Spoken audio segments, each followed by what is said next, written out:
This is Charter Local Edition. I'm Brad Pomerance in Nashville, Tennessee, the state capital of this great state. We are joined by Harold Love. He is a representative in the House of Representatives here in Nashville. Do you represent where we are sitting right now? Across the street. I was going to say, so the state capital is not in your district, but almost? Just down the street. Okay, but you also are a proud graduate of TSU, Yes, Tennessee sir. State University. And TSU's in the news a lot lately. Sure. And it's focused upon what's known as the Focus Yes, Act, sir. which is looking to devolve power Yes. for the 6 institutions, higher ed institutions, to them, Right. as opposed to the regents. Sure. 5 out of the 6 are on board. TSU is not. Sure. Talk to me about it. Well, Tennessee State University is an 1890 land grant institution. Right. And those who are familiar with the Morrill Act know that 1865 states were given the opportunity to develop agriculture programs under the Land Grant Act. Right. Unfortunately, many of those schools refused to allow persons of color to be enrolled in the school. So the 1890 Land Grant Act was enacted, and that's how Tennessee State came into existence. Right. So historically, TSU has been educating persons, but has not always gotten their full match from the state of Tennessee when it comes to federal dollars that are drawn down. And let's talk about that, because we know the HBCUs have been queasy about efforts that may separate them Sure. from the pact. Right. Now, the folks that are in favor of the Focus Act insist that there will be no funding impact Sure. based upon the devolution Right. of power back to these institutions. What do you make of that? My primary concern, and that of the president also, was the fact that you had Tennessee Board of Regents as an overarching institution that made sure that funding dollars were divided equally as much as they could. So our concern is that going forward, you have one land grant that will remain up under a system, UT, and another land grant that will be out there on its own and have its own board to help it function. So that was the main concern about funding. Also about program development for academics. And I think we've reached a place where the governor's administration understands the concerns for Tennessee State, that historically we have not received the same amount of funding. I think this year we'll finally get our full match for the first time in the history of the institution. But could one argue that if TSU or any of the others are able to be independent, they can lobby for themselves, Sure. they can fight for themselves, and as a result, this actually could be to their advantage? There's a great benefit there that the Focus Act would allow TSU to form its own board. It would probably allow academic programs to be approved faster. It would allow a more diverse student population to be enrolled in institutions. So there's Because? each board would determine what in-state tuition means. Got it. So right now, take Tennessee State. In-state tuition is determined by you living in Tennessee and graduating from a Tennessee high school. But a new state board could determine that Tennessee State's in-state tuition could be given to any student in the nation. If they chose HBCU, to. I know HBCU Sure. often they'll look at creative ways Correct. to attract folks Right. to their institutions. So imagine if Tennessee State said that for us, we'll provide in-state tuition for all children of alums. I mean, it is a compelling possibility. It is. So as I understand it, you are on board with the Focus Sure. Act. Someone like Representative Clemens, one of your colleagues, is not. Sure. And so how is that intra-family dispute going with Democrats in the legislature? Historically, we defer oftentimes to whose district a school may be in. And it's in my district. Okay, amen. It's in my district. My Right. father graduated from there. My grandmother graduated from there. And your father, of course, a former member of this august body. Sure.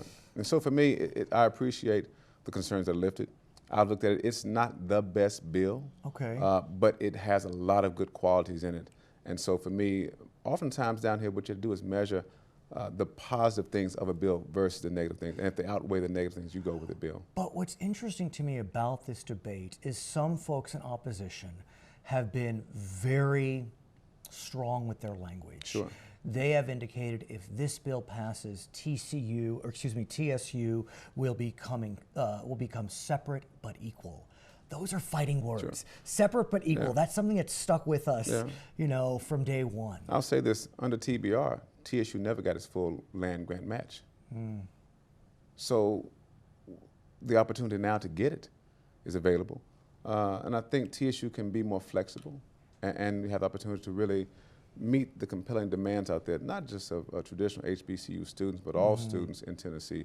Tennessee State has a great, rich history of taking students who may have been denied entrance into other universities and making them great students. There's a gentleman his name is Jesse Russell. He is the reason that mobile phones went from being in cars to in our pockets. Really? TSU graduate. Nice. Born here in Nashville, got a 10 on the ACT. A 10. Graduated from Tennessee State in engineering and has the patent for making cell phones mobile because he was able to digitize the voice. So TSU has a history of doing great, wonderful things. TSU will survive this. It's not going to be the death of Tennessee State.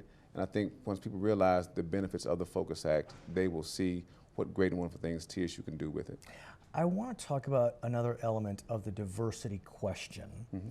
And it is an interesting conversation. Sure. You know, anecdotes can cause a lot of pain. And there was a single incident at University of Tennessee.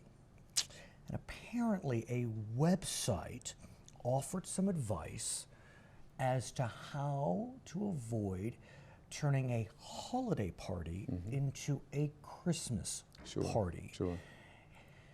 And some folks became unglued about that. And as a result, there is a move to eliminate the University of Tennessee's Office of Diversity and Inclusion. Because the website which published this information was through the Office of Diversity and Inclusion. As a man of faith, as you've described to me, talk to me about this controversy. So this session, I had a once-in-a-lifetime opportunity.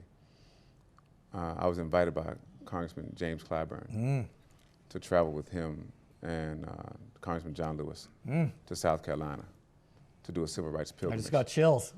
Sponsored by the Faith and Politics Institute. We went from Columbia, South Carolina to Orangeburg to Charleston.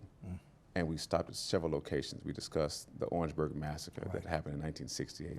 We discussed the fact that when South Carolina had a chance to give land to its land-grant South Carolina State University, they wouldn't. And so Claflin University had to donate their private land to build that institution. We talked about, of course, the Charleston 9, Mother Emanuel AME, where 9 Christians were slain by a man who wanted to start a race war. Coming back from that trip, I was reaffirmed in my belief that diversity is not a goal, but is a journey. You don't get there.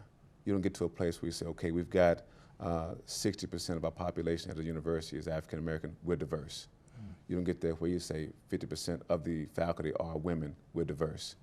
You don't achieve diversity, you go on the journey to appreciate the different cultures of everyone who's enrolled in the school, who works there. So to be on that journey, do we need an Office of Diversity and Inclusion? You do, because one of the arguments that was made was that they did not have levels of African Americans that were consistent with a program being successful, that they saw the number of African American students drop maybe to 50%, and that did not indicate success. But again, they're trying to measure diversity by numbers, and you have to measure diversity by feelings of people and people's ability to go to class and not be afraid of the other students on the campus. But what about this perceived war on Christmas? I mean, it can be powerful. It can be powerful, but we have done a number of things the past few years that have sent the message that we're not tolerant of other faiths.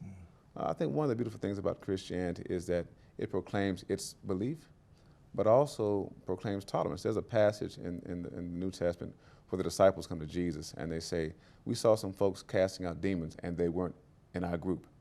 And he says, yeah, they were casting them out in my name, but they're not with your group. And so sometimes we feel like we have to be the owners of a particular faith, and no one else can be tolerated. Let's come back and talk more about it. Sure. His name is Harold Love, member of the Tennessee House of Representatives. I'm Brad Pomerance, Charter Local Edition.